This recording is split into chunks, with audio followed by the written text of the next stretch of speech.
Hey, everybody out there, welcome to Battles and Journeys.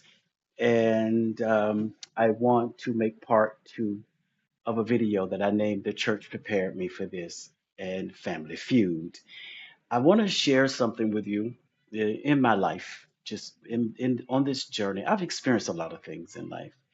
And everybody know me. I came from the church. I'm a church boy. And I started at the age of 13. Well, going before then, but on my own at 13. But I want to share a few of my experiences with the world. And I want you to go and hit like and subscribe and share this video for me. For those of you that think somebody needs to hear this lesson or hear my experience, and I'm sure many of you have had some of the same experiences, and not all experiences was bad. But I want to share a few things because I feel like, and I felt like even back then, that people had a tendency of putting their foot on your neck, especially if you were gifted to do anything, gifted to sing, gifted to see, gifted to do whatever. And sometimes people will admire the gifts that you have. But there's always somebody or a group of people that's going to see you from such an unclear eye. They're going to see you through jealousy, strife, envy, hate, all because of what is wrapped inside of you. Right.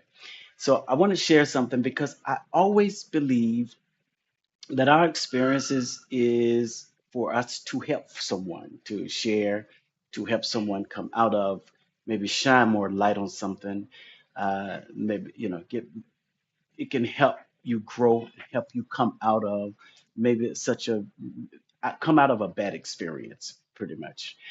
So I woke up this morning and I was thinking about how um, one year I was invited to go sing on the Bobby Jones show. After Bobby Jones had come to Palatka, we were singing. I was singing with a group, and at that time it was that then pastor son's group. And I remember Bobby Jones, well, Beverly Crawford asked me to talk to me. She said, Bobby wants you on the show. And so I remember being excited, not anything that I expected. I was singing with the group. And so I remember sharing with my then pastor, I shared with her the opportunity that was afforded me. And she became quite upset, and upset because she felt like it should have been the whole group or her son. And I remember her being upset with Beverly Crawford, saying she ought to be ashamed of herself and she knows better. And she just went into this rant because he didn't request for who she wanted him to request. And it wasn't my fault. It wasn't, I had no dealings with that. I got up and did what I did. And if he heard the voice and liked what he heard, then he invited me. But of course, she blamed Beverly Crawford for Bobby Jones' decision. And I said that to say uh, she really tried to throw stumbling blocks in my way. And I'm so cut. Like I never thought the people that you serve with, the people that say they love you, would try to get in the way of your progress. But as went on, I saw a lot of things, and it opened my eyes because I started as a young boy in this particular church, and sometimes being young, you just admire you listen to older people. You're not really realizing that the undercurrents is jealousy, insecurity, or what so on and so forth. But I remember her getting upset, and she wanted to sabotage that. So I ended up going to Tampa where the recording was, and the lights went out. And I remember her saying, "Well, I'm gonna let one of the members take you to," and I shouldn't do it. That's what she said. I shouldn't do it, but I'm gonna let uh, one of the members, I would call the name, take you. But then when I got there and they went to set up at this church and the lights went out, so I couldn't do it. So, anyways, he invited me on the show to Memphis. No, Nashville, sorry. Went to Nashville. I said, that didn't work. We're going to bring you to Nashville. And it was just this so much tension and so much. Uh, you would think that leadership that covers you should support you, regardless of how they feel about, oh, I don't think he's ready for that, or I don't think he's worthy of that, or I don't think she should be doing this, because it was all about manipulation, control. And it's one thing to protect, well, we know she didn't protect anything. It's one thing to protect someone from harm, but it's another thing when you're just insecure, jealous, and envious. And so growing up in this environment, I learned how to um, fight, like inwardly, and I learned how to deal with it. And then I started paying attention to moves and movements and body language and facial expressions. I started paying attention to all of that, and I could not understand how someone can be upset with me because of an invitation I got. And so, on so many levels, I saw this from this leader. Now, it wasn't the church itself, it wasn't the members itself when it came down to me. It was always the leader. And as I got older and more matured, I realized that there are people who they feel like only their people, only their kin folks should be the one that's over everything, should be at the top of everything, should be doing everything, and you should come under them or you should be less than them. And that's not a quality of a good leader, period. There's so much I could say about that. Um, but I remember so many roadblocks that the leader tried to put in my way, and then to gather other people, um, like a club, and to try to turn them. And they were weak-minded, and they were afraid because they had also been manipulated and dominated over and controlled by this individual, this leader. And she was known in the city to be rowdy and say anything out of her mouth, and to try to give you backlash if you don't do what she tells you to do, or if she doesn't agree with something. It was just so much stuff. And I'm not saying it wasn't a learning process for this individual, but I saw it grow up. I saw it grow up in her throughout the years.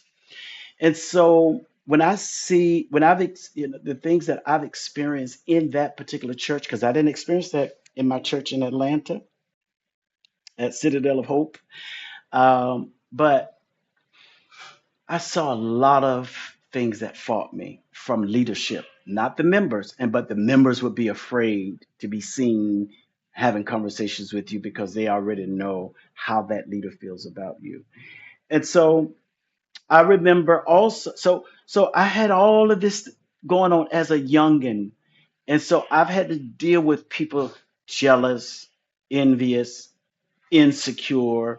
Um, I was always sort of, I wanted to be the background person. I never desired to be up front. Never, ever. That wasn't a desire of mine. It just so happened that I ended up front. And so I saw all the jealousy, the fighting.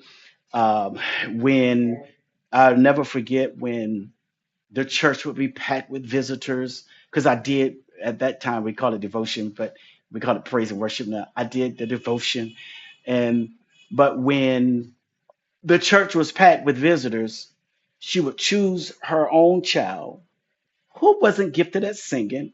Um, but it was all about, let me push, push, push my people, right? And then when the church was basically empty, then they would call for those of us who she didn't want to push, right?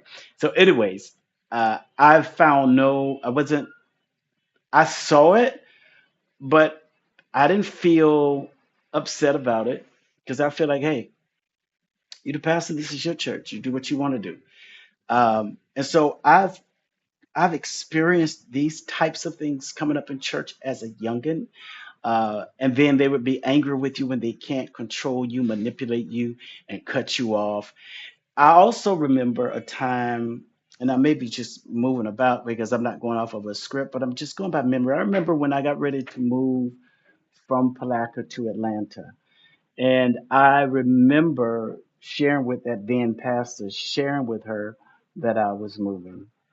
And then here it comes again, this scare tactic. It wasn't to promote, it wasn't to push. It was as if I don't want to see you grow. And it could have been as many leaders. I don't want you to leave me. I don't want to see you leave. Well, sometimes in order to grow, you have to go.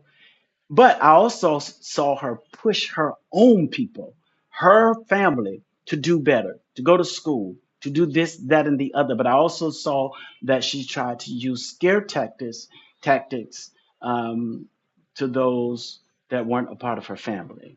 And so I'm sharing because this is my experience, and that's something no one can take from me. I've already had it. It's an experience. And I remember sharing with her that I was going to move to Atlanta, and she came with this leader came with this scare tactic.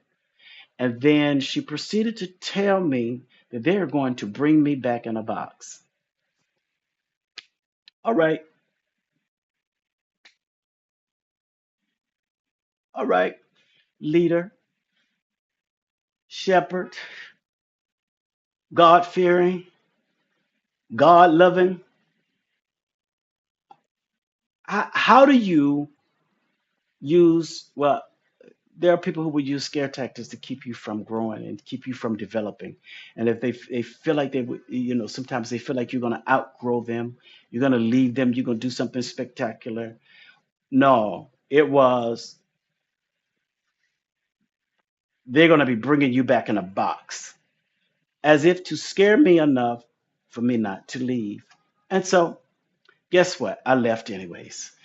And I just did not understand how someone could that said they love God, love people, and they are to protect the flock, which we know that's not the case from my experience, and did everything to try to get in my way. And I never forget one point when I moved there, because I moved twice actually, and I'll come back and talk about that. But I remember moving with some of um, the same people from another church. So a church, we knew these people from Orlando, and she and her husband was living there.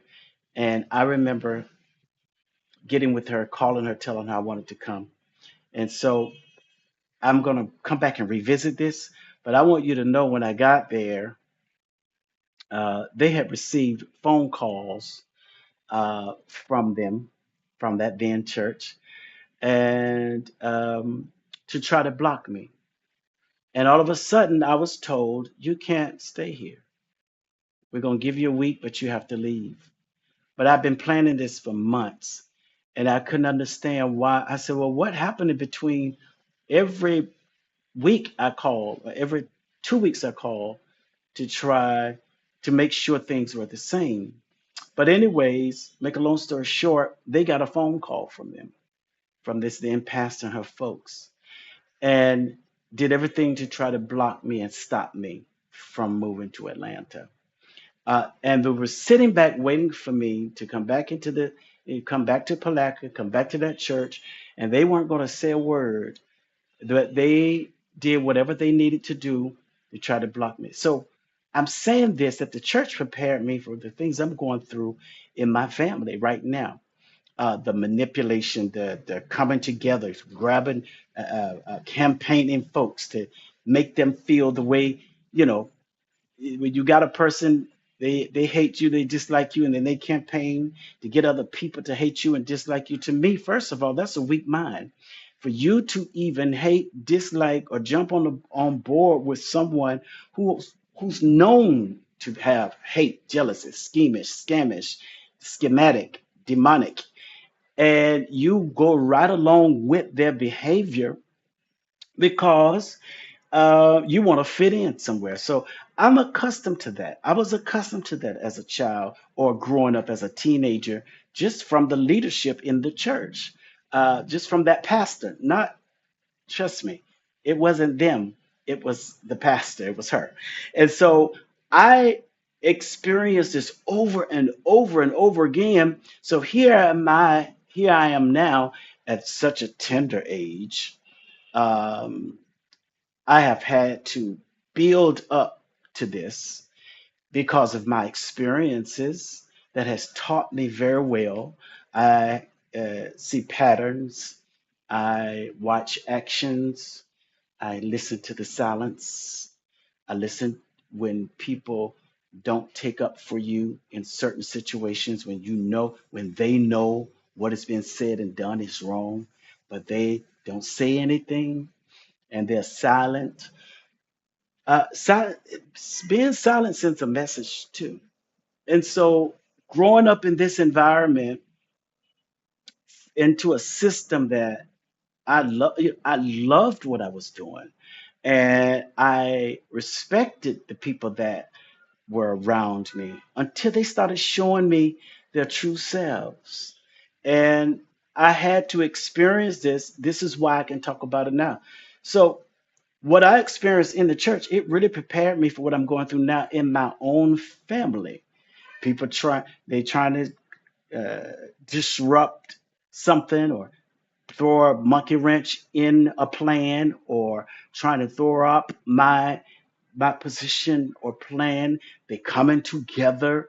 That oldest brother of mine is gathering up people to spit his venom and hate, and he got them now because they tried to pretend for a while, but eventually the true them will show up, and whatever you keep listening to, it really enters into your heart. And if you keep hearing somebody talk about, if you lend your ear as a garbage can, you'll end up being full of garbage, and garbage stinks, and you'll end up carrying the venom, the hate, the jealousy, the insecurity of the person that just bit you.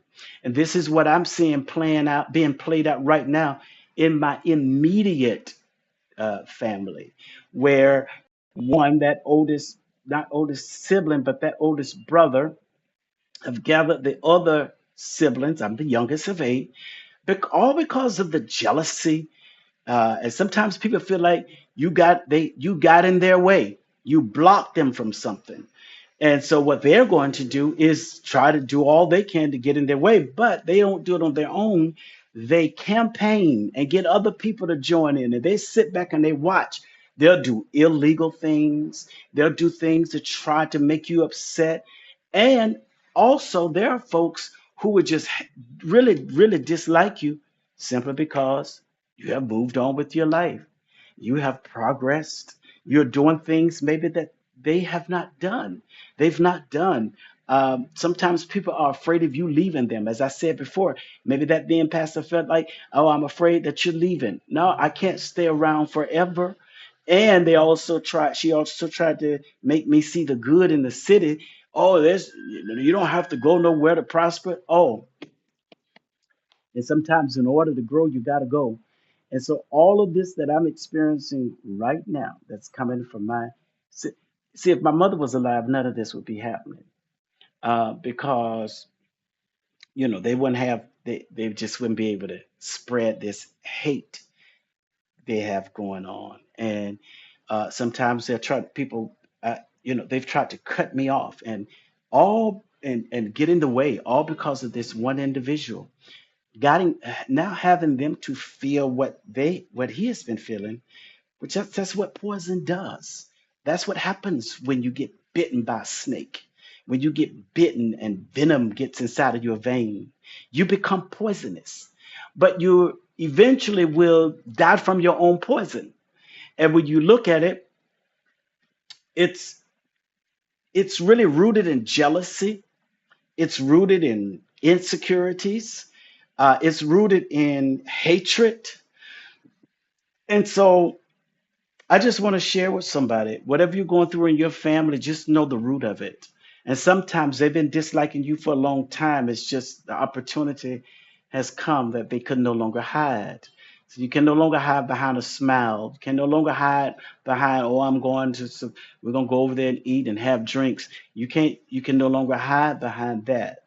And so when you are exposed, there's nothing left for you to do but to keep doing what you're doing because you've been exposed now. And there are people that will hide behind a face, hide behind a mask, and then when exposure comes and expose them for who they really are, then they go hard, they go ham because now it's no reason for them to try to hide anymore. That light has come. It has shined the light on all of that darkness. They have been seen for who they really are. And that's in any situation, right? They've been seen for who they really are, and there's no reason for them to hide anymore. Their true self has come to the front. I'll be sharing more with you about what I'm going through, why I'm going through it, because I know why, and how I'm going through it because I'm really living my life like it's golden. See, the life we live should be the life that we love. And the life that we love should be the life that we're living, or at least attempting to live. What I do realize is the clock is ticking. And in the background, that clock, we don't know what time it is in our life. We don't know when that clock is going to stop ticking. So I personally refuse to spend my energy, my time, whatever time I have left, I refuse to spend that time quarreling, fighting, worried, can't sleep. Because see, people with all of this that's going on in their life and all of this conjuring up and campaigning, they can't sleep. I can guarantee they're not happy people. They're not happy people at all. So don't let their unhappiness rub off on you. You continue to live your life. You continue to go. You continue to grow. You continue to build your life, get experiences. Life is about gaining experiences. And I do also realize that there are people who will spend the rest of their life being who they are. They can't help it. It's in their DNA. And, and they'll spend the rest of their life fighting and conjuring up, plotting and scheming. That never works. And they'll spend their entire life. This is how you know people are happy. I've had one even tell, I don't need no more money. I got enough money.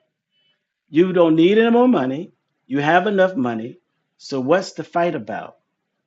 And you can't be happy because you can't get rest.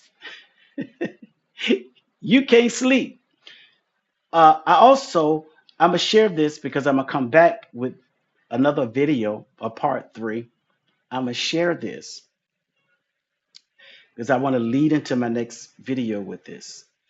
Um, our mother raised 8 children by herself,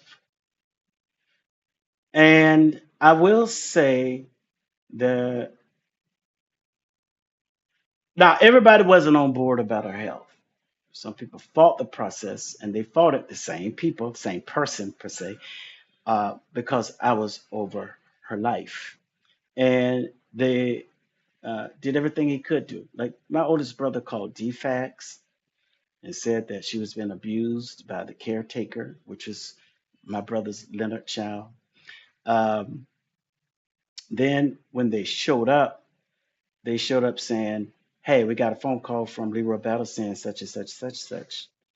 And I'm not hiding names anymore. I'm just telling you, I'm at that stage. I'm just gonna let it out. And my mother said that boy is just mad because my baby is my power of attorney. And so uh, they left. Then they came back again because he called again and said her house wasn't fit to live in. If there was a fire, she can't get out the back door because there's no back door. Well, as my mother would say long in the end, they didn't put back doors on those houses. But there were 3 doors, one in the front, 2 on the side. So they had to come back out. And they did share who called them. Same brother. And they said, well, we have to come out because it's the elderly and we have to come see. And they even shook their head. They said, no, it's sufficient. You got 3 exits. Um, and then it got really bad. because the nephew that was there uh, tending to her, this brother called my nephew and tried to talk about me. And he did the thing that I would do. Like, my nephew did this. I wish his daddy would pick up some of this courage. Uh, he said, I'm not going to sit on, Uncle Leroy, I'm not going to sit on this phone and listen to you talk about my uncle. I'm not going to do that. And he hung up. And so he started making war with that nephew, which is my brother's Leonard's child. And then after everything that he did that didn't work, we had our mother's funeral that my oldest brother did not come to because he said since mama loved me so much that when she dies, he's not going to her funeral. Well, that's on him. That's something he has to deal with. And so after the funeral, I went back the day later, I went back home to Atlanta. I then received a phone call from my brother Leonard saying, guess what? Our nasty brother. That's something that sounds like my mother. My mother would say that. Guess what he did? I said, what? He called defects again and said the caretaker killed her, which is his child that he couldn't take up for at all. Because it was this brother that he admired so and it was afraid of and bullied him. So something somewhere is wrong when you can't stand up for your child. And so I said, what? You still trying, even after the funeral? You that mad? Something, y'all pray for my people. Really pray for them because there's something mentally and chemically out of balance and a dark heart, a dark soul. And so all of this, we've had our mother's funeral, and then you still call, and my brother Leroy still called and said that Vaughn, my nephew, Leonard's child, killed our mother. It's like, where did you stop? Where does your hatred stop? It doesn't, does it? So I said all of that to say this. Whatever you're going through, keep going through it and get out of it. Now I'm going to pick this up in the third video because I got some more details to tell you why things are happening what they're happening and why the fight on from their end against me. And it all stems from that eldest brother. It's nothing else. It stems from that eldest brother who has spat venom into the other family members. And now they've ganged up to try to fight me, uh, to disrupt, or as my brother could say, because my brother Leonard told me, he said, Roy was just making excuses for him, right? He wasn't doing that to mama because it really caused pain to my mother to know that in her sickness, in her latter days, that her own child would be against her and that her own child would try to drive her into a place that she didn't want to be. And when my brother Leonard Battle shared with me, he said, Roy wasn't really fighting mama, he was fighting you, which ultimately was hurting our mother. And so the fight was to try to make me fail because I was over her life. We didn't want her in a nursing home. She didn't want to be in a nursing home. So he did all he could do to make me fail. And I, to this day, sitting back trying to do the same thing. So it's a sad situation that a child would, at the end of his mother's life, would fight her so hard. And no parent wants to go out, not a good parent wants to leave this world seeing their children quarreling. And at some point, you got to stand up. And I remember during this time, my mother was sick. I'm gonna say our mother because they so bad. Or he act like that's his mother only. Well, they didn't act like that was theirs, that she was their mother because he fought tooth and nail to try to drive her somewhere. And I won't even share with you what she said about him during this time because it's really tough. Uh, because she was hurt. She was so disappointed. And I guess she figured, I got all these boys. I got 7 boys and 1 girl. When I get older, these boys going to take care of me and watch over me. That's not the case. Parents, just because you have children doesn't mean all of them are going to be on board and protect you and take care of you. Because my older siblings proved that to me. Now, my oldest sibling, the oldest ones, not everybody's older than me. I'm not talking about Earl, because Earl was there. And at some point, my brother Leonard was there, and my brother Joe was there when he could be. You know, he did what he could do. And my brother Joe could not go to the funeral because he just could not mentally bear it. And then my other brother, Leroy, didn't go. There's a difference between one couldn't go and one just didn't go because of the hate. Uh, and so my brother Joe couldn't go. He was like, I can't, I don't want to remember her in a casket. And so all of that led into all of the bickering at the end of her life. And I'm sitting there dealing with seeing her health declining, knowing she's going to slip out of here, and then protecting her from her own children. So to see that our senior mother declining, bone cancer, and then it took a toll on me because as much as I smiled through it because I couldn't come around sad around her, and at the same token, protecting her from her own children, the people that should be on board with her, the people that should be protecting her, the people that should be saying, hey, what can I do? No, there was some and one that went to the hospital to get money from her while she was on the hospital bed. All that stuff. So I'm going to give you the ins and outs, and then I'm going to bring you up to date to why we're where we are. It's all really rooted in jealousy. See, the church prepared me for this. I'm telling you, uh, everything I experienced in the church wasn't all bad. But I'm telling you, it ended up like really bad because I saw a system and I saw a pattern, and it just went throughout. And it comes to rob you of your peace, to manipulate, control, keep you quarreling, keep you fighting. And I saw the segregation. I saw how people uh, got in cahoots together, and this one fighting this one, and this group don't like this group, and that group. It's religion, right? So I'll come back to share with you more. Go ahead and hit that like and subscribe button. I'm going to be calling names. I'm not holding back, and I'm not going to wait till people die to start talking about it. And so hit that subscribe button, comment, share it to the people that don't even like me. Um, I say this, and anybody that know me know me. If you don't like me, trust me, it's okay. But I can guarantee you it's nothing I did to you.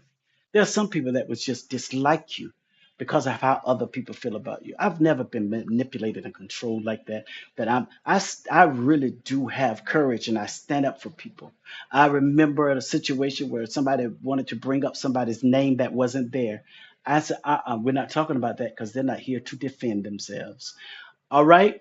On the end note, I want to say that one of the things my mother said to me was, "I made you my power of attorney because I trust you with my life, and I need somebody that's going to fight for me." Didn't know I would have to be fighting her own children. Yeah, because they fought her. They fought her path, and she knew it. And there's some things she said that I won't repeat, but she knew they fought her path. All right. And so, anyways, I love y'all. Subscribe to my channel, Battles and Journeys.